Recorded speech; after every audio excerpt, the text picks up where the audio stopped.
Noag se nageslag. Van Jafet en Sem tot by Abraham.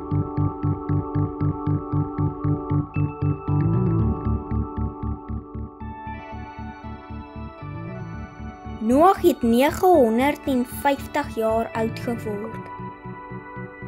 En uit sy seuns Sem, Cham en Jafet het al die mense van die aarde gekom.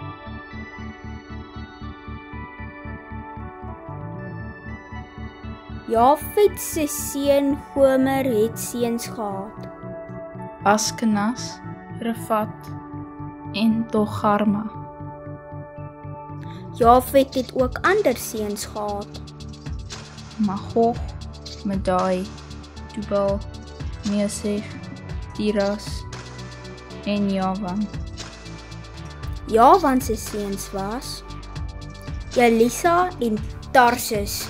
Daar het ook 2 volke uit Javan se nageslag gekom. Die Keteers en die Dodaniete. En hulle het by die see gaan bly, elke volk met sy eie taal in sy eie land.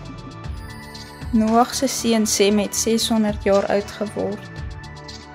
En die Hebreërse volk het van hom afgekom. Sem se seuns was Elam, Asser, Arpachsad, Lid en Aram. Sem het ook dogters gehad. Aram se seuns was Us, O, Jeter en Mas.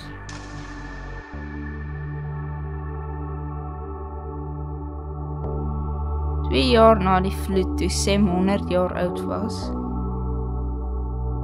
Arpachsad gebore.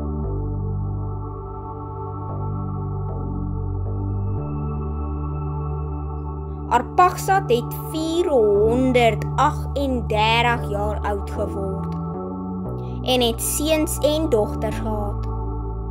Maar toe hy 35 was, het hy die pa van Selag geword.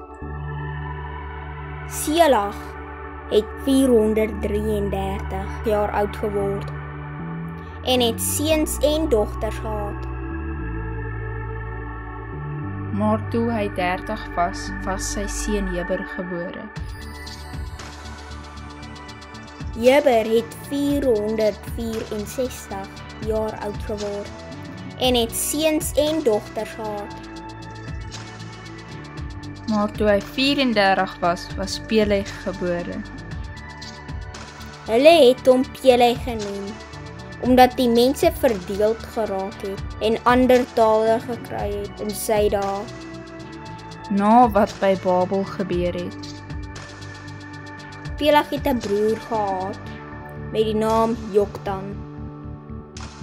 En sy seuns was Almodad, Selef, Hazar-Mavet, Jerag, Hadoram, Usa, Dikla, Hobal, Abimael, Skeba, Ofer, Havila en Jobab. Hulle het naby die berge in die ooste gebly. Peleg het 239 jaar oud geword en het seuns en dogters gehad. Maar toe hy 30 was, het hy die pa van Rehu geword. Rehu het ook 239 jaar oud geword en het seuns en dogters gehad. Maar toe hy 32 jaar oud was Serug gebore.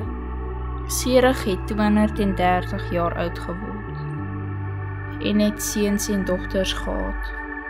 Maar Nahor was gebore toe hy 30 was. Nahor het 148 jaar oud geword en het seuns en dogters gehad. Maar Terah was gebore toe hy 29 was. Terah was 70 toe sy eerste seun gebore was en hy het 3 seuns gehad. En een van die seuns se naam was Abraham.